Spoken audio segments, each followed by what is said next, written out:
일곱 주를 셀지니 곡식의 낫을 대는 첫날부터 일곱 주를 세어 내 하나님 여호와 앞에 칠칠절을 지키되 내 하나님 여호와께서 내게 복을 주신 대로 내 힘을 헤아려 자원하는 예물을 드리고 너와 내 자녀와 노비와 내 성중에 있는 레위인과 및 너희 중에 있는 객과 고아와 과부가 함께 내 하나님 여호와께서 자기 이름을 두시려고 택하신 곳에서 내 하나님 여호와 앞에서 즐거워할지니라. 너는 애굽에서 종되었던 것을 기억하고 이 규례를 지켜 행할지니라. 아멘. 네, 귀한 찬양 너무나 감사드립니다. 찬양은 우리의 영혼을 깨웁니다. 그리고 찬양이 정말로 하나님만을 바라보도록 우리를 이끄는데 우리의 삶에 찬양이 끊어지지 않는 삶, 감사가 끊어지지 않는 삶을 살게 되기를 축복합니다.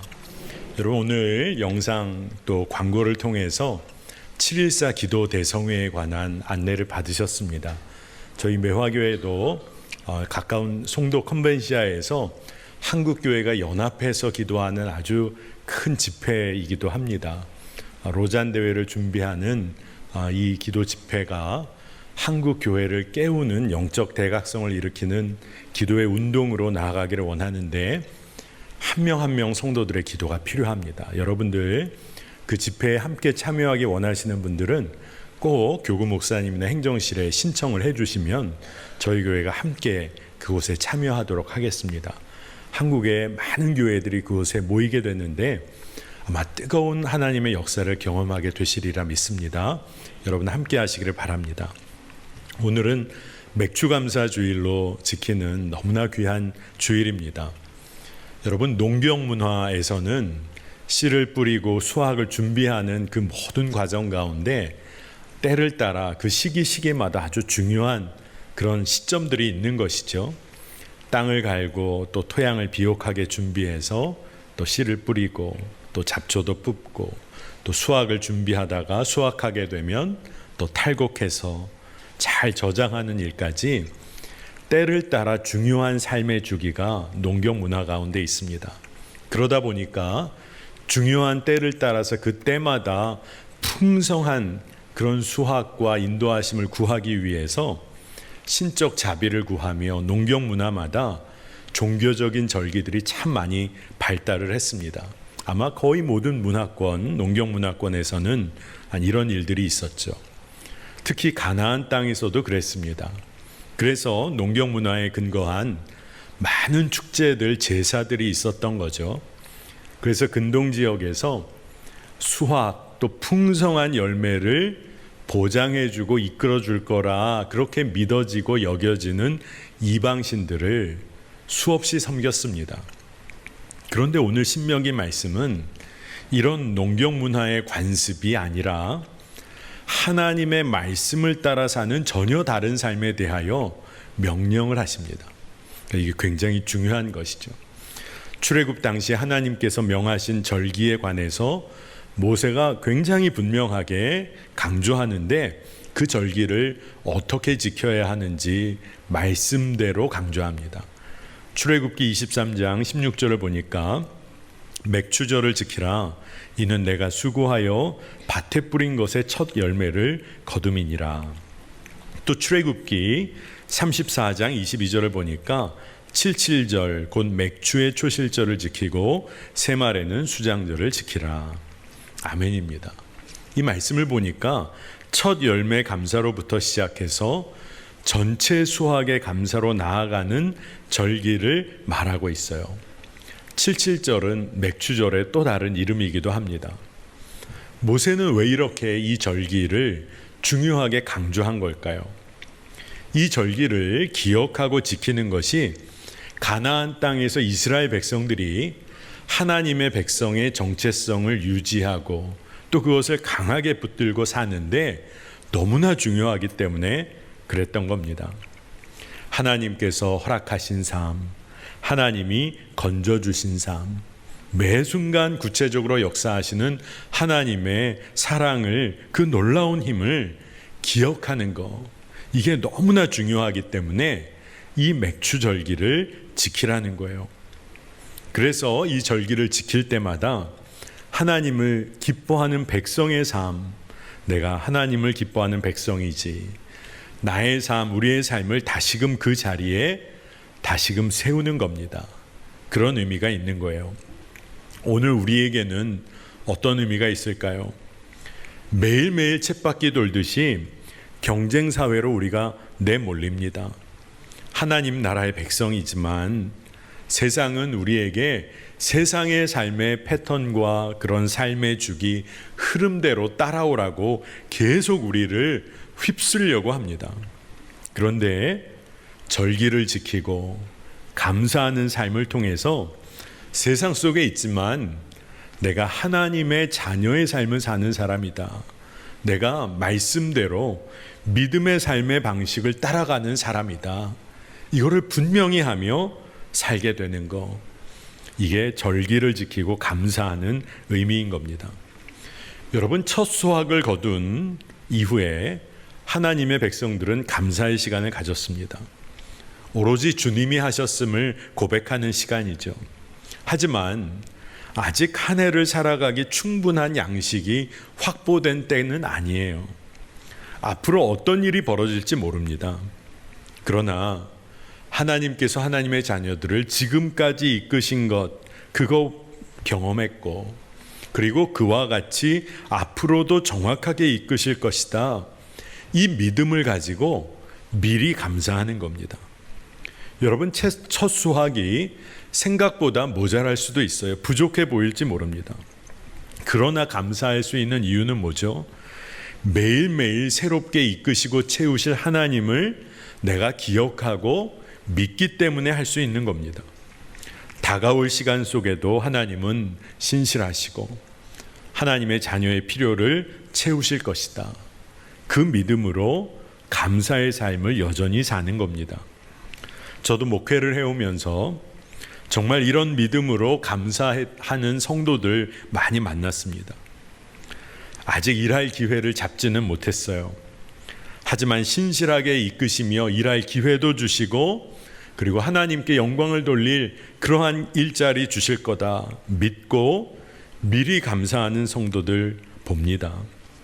청년들 중에 시험에 합격하지 못했지만 더 주님이 훈련시키셔서 그 영역에서 일하게 하실 하나님을 신뢰하고 매일매일 다시 한번 도전하는, 감사로 도전하는 청년들을 봅니다.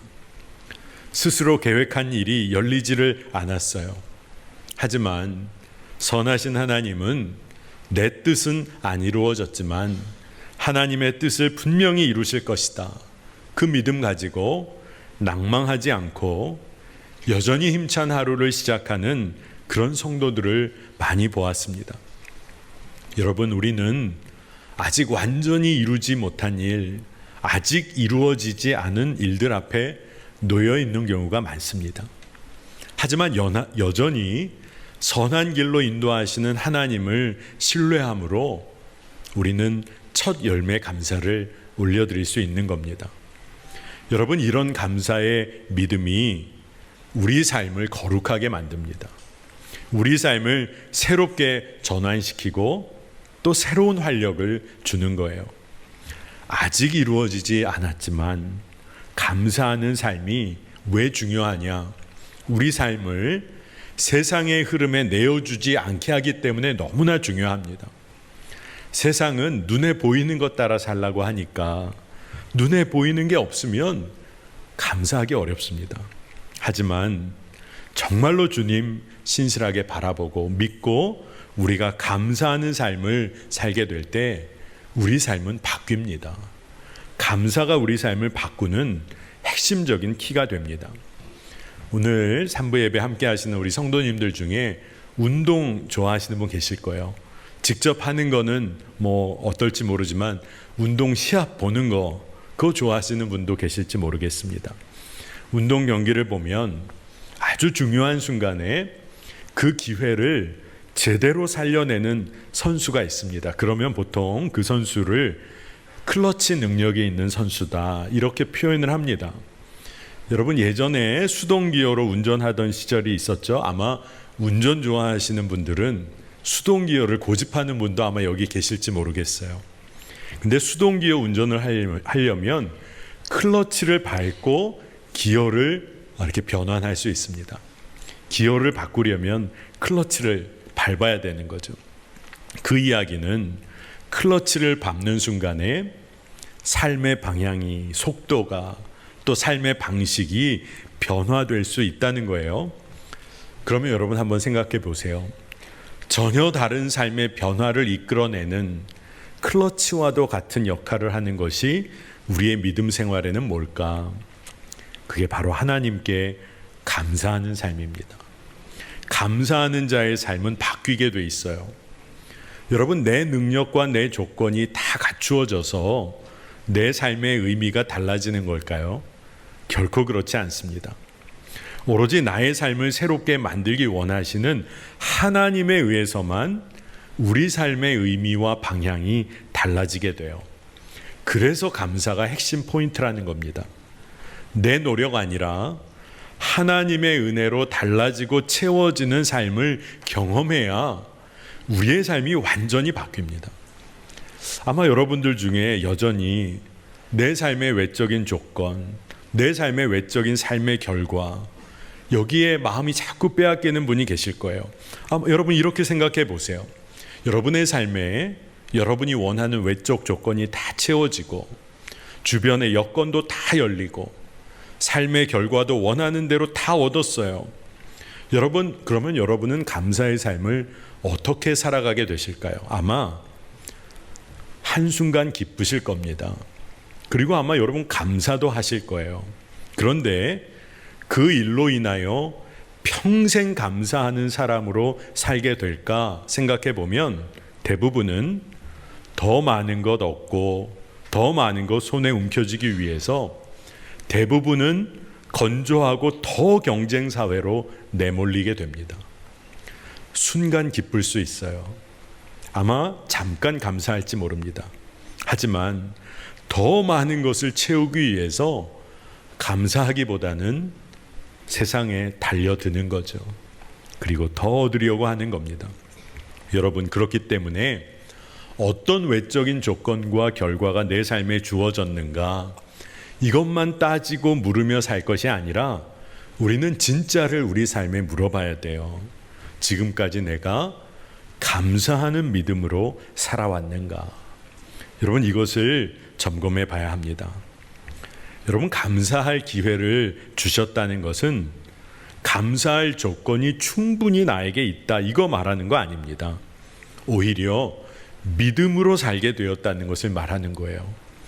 그 믿음으로 살게 되었으니까 범사에 늘 감사할 수 있는 겁니다. 여러분, 시편을 보면 수많은 다윗의 찬양과 감사의 노래가 담겨 있죠. 근데 우리가 알잖아요. 다윗이 언제나 그렇게 좋은 여건, 좋은 삶의 결과를 얻었기에 감사한 겁니까? 그렇지가 않아요. 사울 왕에게 쫓기고 죽음의 위협 앞에 놓였었습니다. 다윗이 고통스러웠어요. 하지만 결국 그가 하나님 신뢰하고 다시 감사합니다. 그의 찬양이 회복돼요. 아들 압살롬의 반역 당합니다. 아버지로 얼마나 마음이 찢겨질까요? 그가 얼마나 고통스러웠을까요? 하지만 그가 결국 하나님은 선하신 분이시다, 신실하신 분이시다, 이거 다시 붙잡고 그가 시편에서 감사의 찬양을 회복합니다. 여러분, 무엇이 그 다윗의 삶을 그렇게 바꾸어 놓은 걸까요? 하나님을 인정하고 하나님의 선하심을 믿고 감사한 거예요. 여러분, 다니엘이 어때요? 그가 믿음으로 하나님 신뢰하고 감사했어요. 그리 아니하실지라도 감사합니다. 이 믿음의 고백이 그의 삶을 완전히 바꾸어 놓고 영향력을 미치는 하나님의 사람으로 서게 했습니다. 그러니 오늘 우리 맥주감사주일에 여러분, 진짜를 놓치면 안 됩니다. 우리는 하나님의 자녀이기에 이미 감사할 조건이 있는 거예요. 우리는 하나님의 자녀로 우리는 감사할 수 있습니다. 변하지 않는 진리를 붙잡아야 합니다. 지난 금요 성령 집회 때 여러분과 말씀을 나눴는데 예수님이 날 사랑하신다, 변하지 않는 이 진리, 나는 하나님의 구원받은 자녀다, 이거 붙잡으면 우리는 어떤 상황에 놓여도 감사할 수 있는 겁니다. 로마서 1장 16절에 내가 복음을 부끄러워하지 아니하노니 이 복음은 모든 믿는 자에게 구원을 주시는 하나님의 능력이 됨이라. 아멘입니다. 여기 있는 우리 모두 한 사람도 예외 없이 하나님의 구원의 사랑과 능력 앞에 놓여 있다는 거예요. 하나님은 날 사랑하신다. 단 한 사람도 예외가 없다는 겁니다. 그러니 세상이 날 무시하고 차별하고 정죄할지라도 흔들리지 않을 이유가 있는 거예요. 내 존재의 의미는 하나님 앞에서 변함이 없습니다. 하나님이 말씀을 하세요. 넌 내 딸이야. 넌 내 아들이야. 너무나 분명한 감사의 이유가 우리 모두에게 있는 거예요. 여러분, 그런데 우리가 살다 보니까 우리가 육신의 자녀가 육신의 부모를 때로 평가하기도 합니다. 때로는 무서운 잣대를 들이밀기도 하고 자녀들이 부모 때문에 자기는 불행하다라는 이야기도 하기도 해요. 그런데 부모는 끝까지 자녀 용납하고 용서하고 사랑하는 삶을 삽니다. 그러니 옛말에 자녀 이기는 부모 없다는 말이 나온 이유가 그렇겠죠. 근데 여러분, 하나님과 우리의 관계는 어떨까요? 우리도 하나님 신뢰하고 하나님이 우리의 완전한 부모님이 되신다 고백하면서도 하나님 평가합니다. 얼마나 원망하고 불평했습니까? 그런데도 하나님께서 그의 독생자를 우리에게 내어주시고 내가 끝까지 너를 사랑한다. 넌 내 자녀야. 그 말씀을 하시는 거예요. 여러분, 하나님께서 우리의 삶에 완전한 부모님이 되십니다. 그러니 여러분, 첫 수확을 감사하는 삶, 믿음으로 감사하는 거죠. 그리고 그 감사가 중요한 이유는 믿음의 영적인 습관을 세우는 일에 있어서 너무나 중요하기 때문에 그렇습니다. 여러분, 보이는 것 따라 살지 않고 보이지 않는 것을 따라, 보이지 않는 것 바라보는 믿음의 눈이 열려서 사는 삶은 엄청난 삶을 살게 되는 겁니다. 믿음으로 사는 거예요. 하나님의 관점에서 보면 더 좋은 것을 허락하시고자 하는 참 부모님의 마음을 알아가며 그것을 믿음으로 누리며 사는 겁니다. 여러분, 하나님은 여러분의 삶에 더 좋은 것, 선한 것을 채우시기 원하세요. 근데 우리가 그것을 믿음으로 붙잡고 감사할 때 그 하나님의 마음을 깨닫게 되는 겁니다. 많은 경우 우리가 기뻐하고 감사해도 내 뜻대로 기뻐하고 감사하기를 원합니다. 근데 그거 아니라 하나님의 뜻대로 삶이 이루어지는 것을 기대하고 기도하며 그렇게 감사하며 사는 겁니다. 골로새서 4장 2절에 기도를 계속하고 기도에 감사함으로 깨어 있으라. 아멘입니다. 기도하고 그 기도에 의지해 감사할 때 우리 삶에 놀라운 변화가 일어납니다.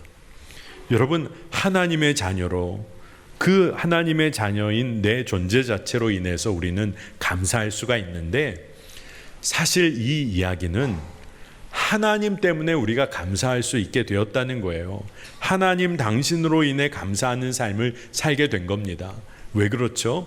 내가 하나님의 자녀이기 때문에 감사하는 건데, 하나님께서 죽을 수밖에 없는 나를 의롭다 여기시며 하나님의 자녀로 삼아 주셨어요. 그러니 하나님의 사랑, 하나님으로 인해서 우리는 그저 기뻐하고 감사하는 겁니다. 그럼에도 불구하고 아직은 눈에 보이는 것, 그런 거 아무것도 없고 어떤 구체적인 삶의 결과 아무것도 없는 것 같은 삶을 걸을 때가 있어요. 그때 우리는 정말 하나님 바라봐야 합니다. 맥추절이요, 바로 그 믿음을 시험하고 점검하고 그리고 그 믿음을 붙잡는 때인 거예요. 여러분, 우리가 기쁘고 감사함이 깊어질 이유가 있어요.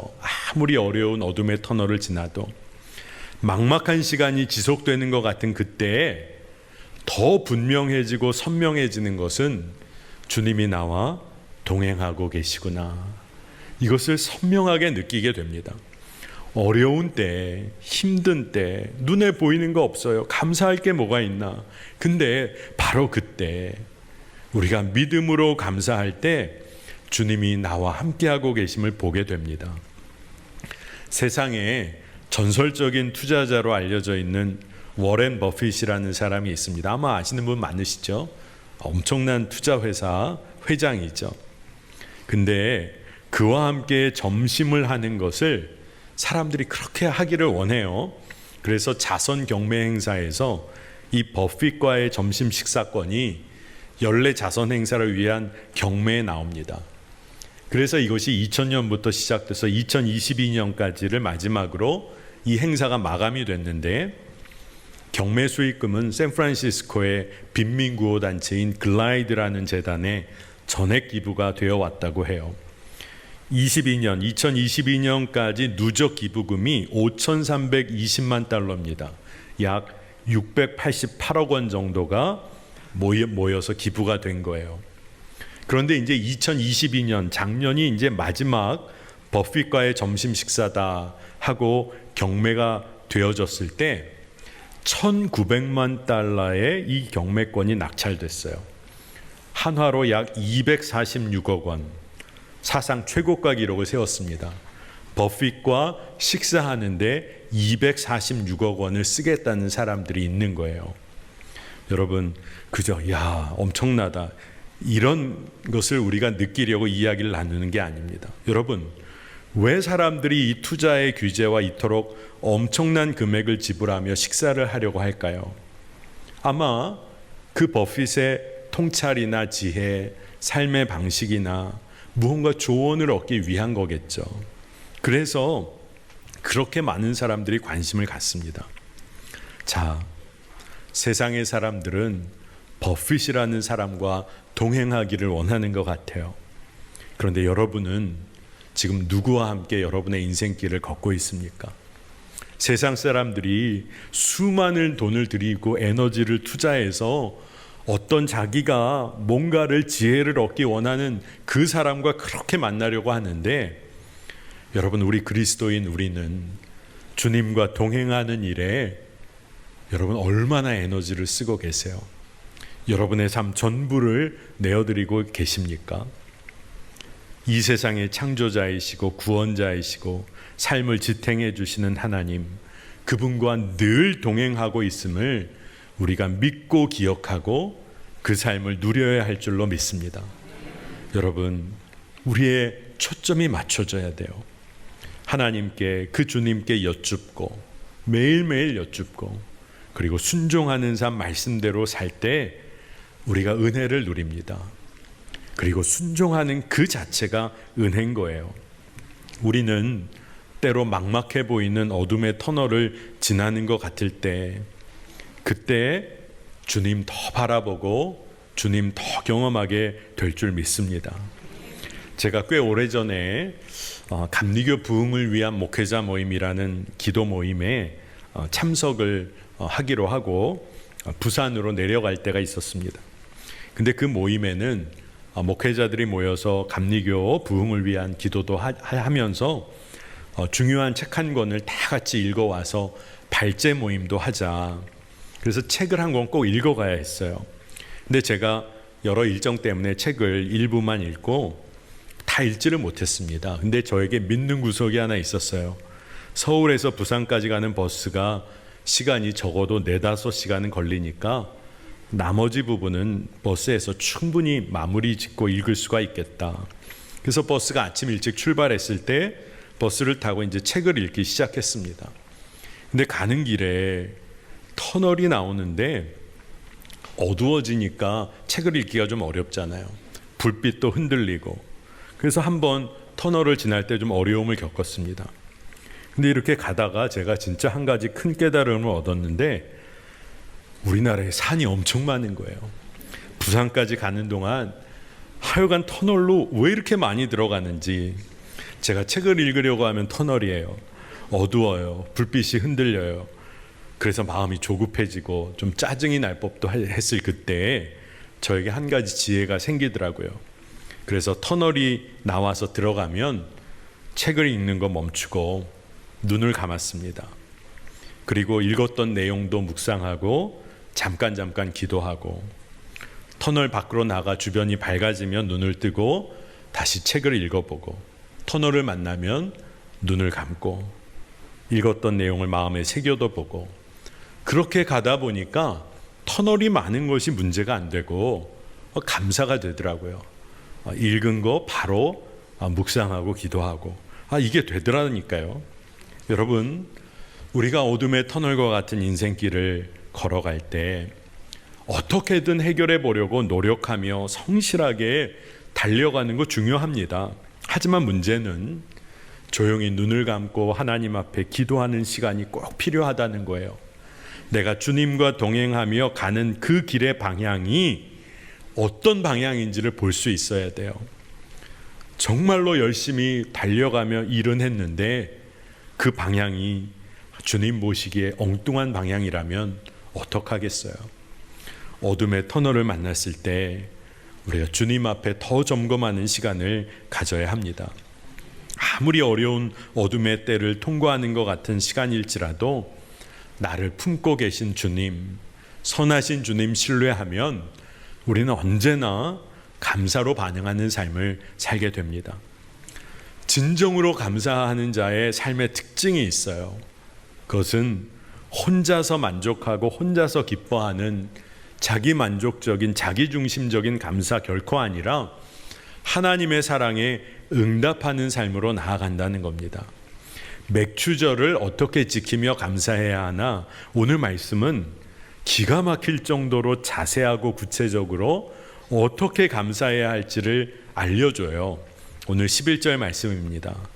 너와 내 자녀와 노비와 내 성중에 있는 레위인과 및 너희 중에 있는 객과 고아와 과부와 함께 내 하나님 여호와께서 자기의 이름을 두시려고 택하신 곳에서 내 하나님 앞에서 즐거워할지니라.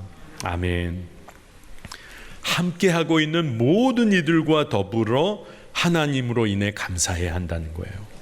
함께 기뻐해야 한다는 겁니다. 주변에 아파하고 힘들어하는 사람이 있어요. 내가 근데 나의 삶에 주신 하나님의 은혜를 내가 나 혼자 감사해요. 그거는 감사가 아니라는 거예요. 서로의 기쁨과 아픔을 품어내며 하나님 앞에서 함께 기뻐할 수 있는 거, 이게 진짜 감사다. 그렇기 때문에 단 한 사람도 뒤에 남겨져서는 안 된다. 이게 성경의 말씀입니다. 특히나 사회적인 약자들, 객과 고아와 과부, 그들과 함께 기뻐해라. 우리가 살아보니까 우리 사회에 여러분 정말 어려운 이들 여러분 보셨잖아요. 사회적인 약자들이 있습니다.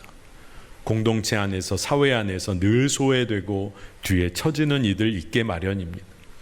믿는 자들이 어떻게 해야 될까요? 그들의 목소리가 되어줘야죠. 정말 약한 사람들의 이야기는 아무도 안 들어줍니다, 사실. 믿는 자들이 그들의 목소리가 되어주고 주님의 마음으로 주님의 손과 발이 되어 섬겨야 하는 거예요. 다시 말해서 첫 수확을 거둘 때 우리에게는 그나마 첫 수확이 있어서 주님께 감사해요. 그런데 첫 수확조차 거둘 수 없는 자들이 있다면 오늘 말씀은 그들 절대 뒤에 남겨놔서는 안 된다. 믿음의 공동체가 서로 끝까지 사랑하고 섬겨서 모두가 하나님께 감사하는 기쁨을 누려야 한다. 이게 맥추절의 의미라는 겁니다. 여러분, 어떻게 그럴 수 있죠? 나에게 첫 수확이 있어요. 하나님께 감사하는 거 겨우 했어요. 근데 그 첫 수확, 그 조금 남은 거 가지고 어떻게 나누며 살 수 있습니까? 우리의 모든 삶을 선하게 이끄실 하나님을 믿기 때문에 할 수 있는 거죠. 내 삶의 모든 필요를 풍성하게 채우실 하나님이 계시다. 이 믿음 가지고 이 믿음 선포하며 나누며 사는 거예요. 여러분, 오늘 맥추감사주일로 모였습니다. 하나님이 우리에게 허락하시고 이끌어 주신 것이 참 놀랍습니다. 우리가 그것을 함께 나누고 기뻐할 때 이제는 그 함께 나누고 기뻐하는 자들과 함께 행하여야 할 일이 있어요. 그것은 우리가 영원을 사모하고 준비하는 삶, 우리가 힘을 합쳐 함께 영원을 준비해야 합니다. 여러분, 우리가 이 세상 잠깐 살다 갑니다. 근데 그 잠깐 동안 썩어져 갈 것 붙잡느라 마음 다 빼앗기고 살면 얼마나 비참한 삶입니까? 그러니 우리 믿는 자들이 서로가 서로를 붙잡아 줘야 돼요. 세상의 흐름, 세상의 풍조에 자꾸 눈이 돌아가고 마음이 빼앗기는 주변의 성도가 있다. 붙잡고 함께 기도하고 같이 사는 겁니다. 그리고 믿음 안에 주님께 모든 것 맡기고 감사하는 거예요. 주 예수 그리스도와 동행하는 삶, 함께 걷는 거예요. 믿음으로 감사하니까 전혀 다른 삶을 함께 꿈꾸는 겁니다. 함께 하는 겁니다. 오늘 맥주 감사절은 진짜 놀라운 은혜의 시간이에요. 우리에게 교회를 허락하셨어요. 함께하는 믿음의 성도들이 있어요. 우리가 함께 주님 앞에 기뻐해야 할 줄로 믿습니다. 우리가 하나님께 올려드릴 수 있는 기도 엄청나게 많겠죠. 그런데 그 기도를 한마디로 요약한다면 어떤 기도를 올려드릴 수 있을까? 중세의 영성가 마이스터 에크하르트가 그가 이런 얘기를 했어요. 수많은 기도를 단 한마디로 요약하고 응축해서 기도해야 한다면 그것은 딱 한마디일 겁니다. 감사합니다, 주님. Thank you, Lord. 감사합니다, 주님. 이 기도에 모든 우리의 기도가 담겨 있다고 했습니다.